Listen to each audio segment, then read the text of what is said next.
Isang malaking awesome. And yan na nga po, nangyayari na po yung mga pinagsasabi ko doon sa ating recent recorded live kung bottom na daw. At sinabi ko doon na hindi pa. And it is very dangerous for us to really think that we are in a bottom situation with whatever is happening right now.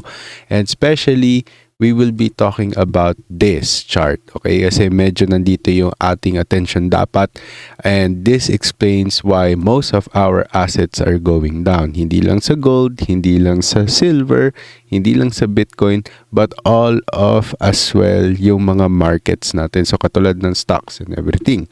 So, ako nga pala si Elsevier. I've been here since 2017. I've been trying to share you guys my wins and losses dito sa cryptocurrency. For consecutive days, sunod-sunod yung ating tamang prediction. Although, hindi man tayo nag-retrace ng 73 to give us a chance to exit.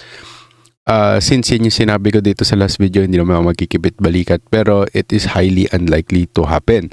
Okay, because of our news that is happening. So, TLDR ng mga nangyari is nag-deploy ng troops. Yun yung kinatakot ng lahat. Okay, so everything is like driven in fear. But in technical aspect or technical analysis, in-explain ko sa inyo na hanggang 2 beses lang to maggaganito. So, yung isa gusto ko sanang pagbigyan tayo nung nagbabounce tayo dito sa pangatlo hanggang sa nagpakita tayo ng bearish news.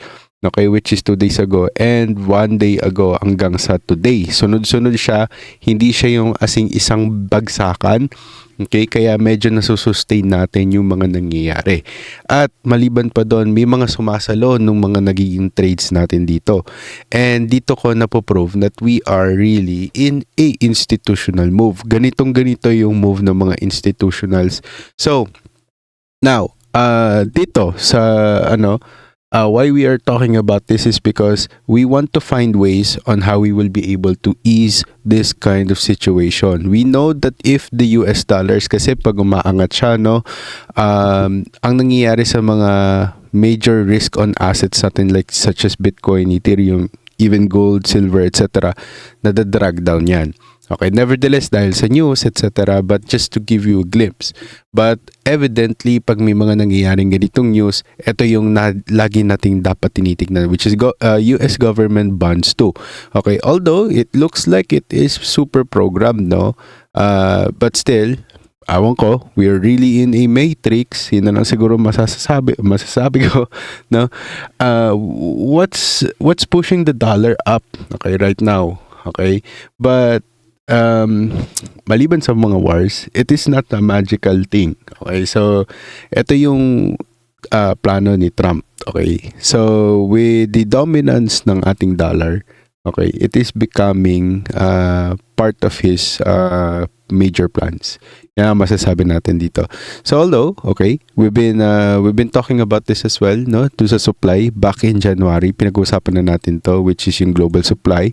And when it is open, diyan magsisiangatan yung mga risk on assets natin. But until then, okay, if the US dollars is still going up, okay, nag-i-increase siya, baka marahil isa ka sa mga Filipino na nasa Pilipinas na umaaray, na sinasabi nyo, mahina na yung pesos, etc. Definitely hindi lang kayo. Okay, hindi ko sasabihin hindi totoo yun. Definitely hindi lang kayo. Okay, even Japan is getting this pain. Okay, and even China, even major countries in the Middle East, of course, maliban sa war. Okay, because they're holding a lot of US dollars. Okay, ito yung tinatawag na US dominance. So kung sabihin natin sa Bitcoin, okay, we have Bitcoin dominance, di ba? Meron din tayo tinatawag na dollar dominance. Okay, so just to drag down everything, pag umaangat si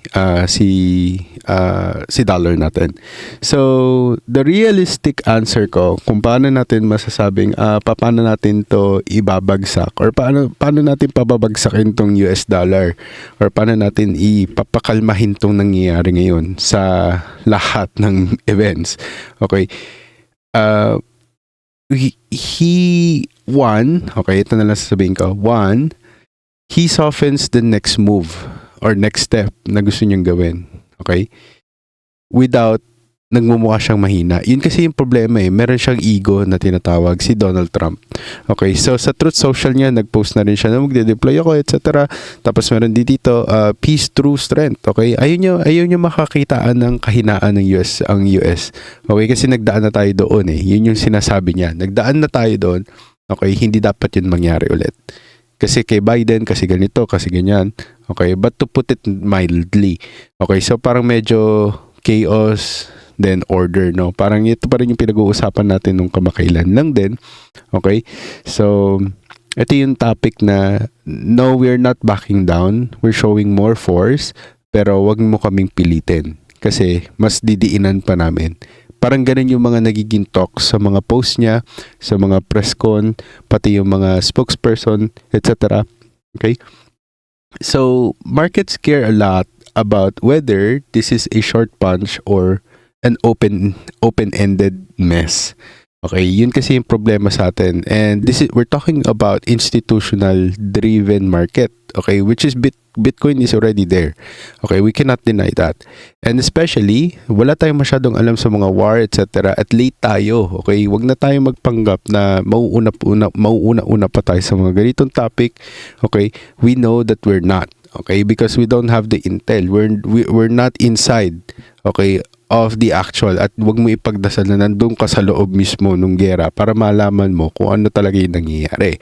So what we can only do right now is to always prepare. Okay? So yun yung unang nating iniisip. Number one is wag sila maging magmukhang mahina at huminto sa pagre-retaliate yung both side. Hindi ko sinasabi na kinakampihan kay US, but I'm just saying na hindi talaga kasi susuko ang US eh.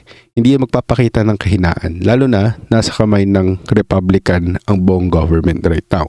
Kung kailangan niya i-government shutdown ulit yung US, para lang mapasunod, okay, yung mga itong mga sector, okay, para mag-focus sa nangyayari ngayon, gagawin niya yan, which is yun yung nangyari. Okay, mayroon tayong mild na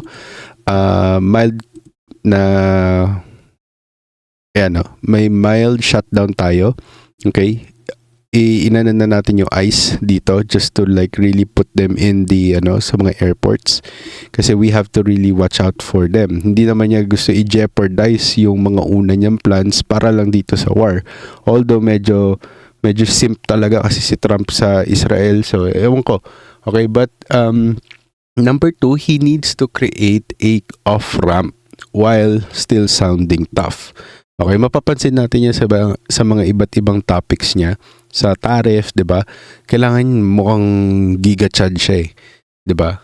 Kaso nag-fail siya doon kay Xi Jinping, kaya hindi niya na inulit nung medyo umaangat na ulit siya doon sa hindi niya na pinahaba yung problema dyan sa tariff, etc.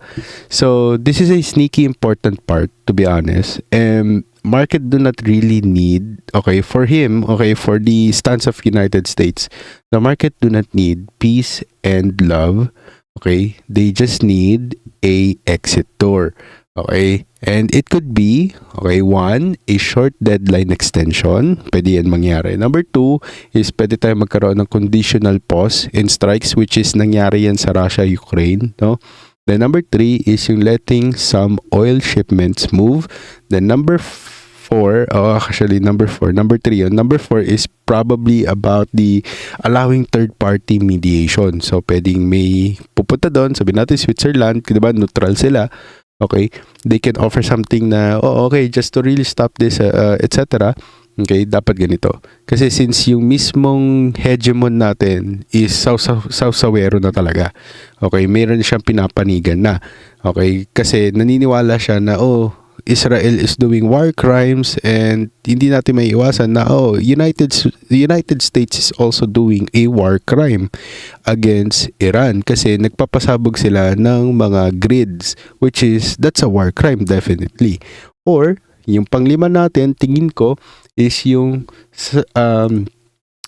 we need to saying attacks stop if shipping resumes. Okay, so dito kasi yung problema natin na hinahagod na natin lahat ng oil. Pinag-usapan na natin to, tinry natin to i-predict guys, and sinabi ko rin sa inyo na lalala pa tong gera na to hanggat hindi natin nahahagod yung mga oil. Okay, kasi ayaw nilang kumakalat yung oil sa buong mundo. Kung sino yung may pinakamalalaking oil barrels, kailangan US daw ang mag-hold dyan sapagkat alam nila daw kung paano to i-hold. So, hindi ko alam. But number 3, okay, with overall kung paano talaga natin to mapapakalma, he focuses on keeping oil flowing. Ito na nga yung sinasabi ko. Not just hitting Iran harder. Okay, he really needs to make sure he knows where it is going.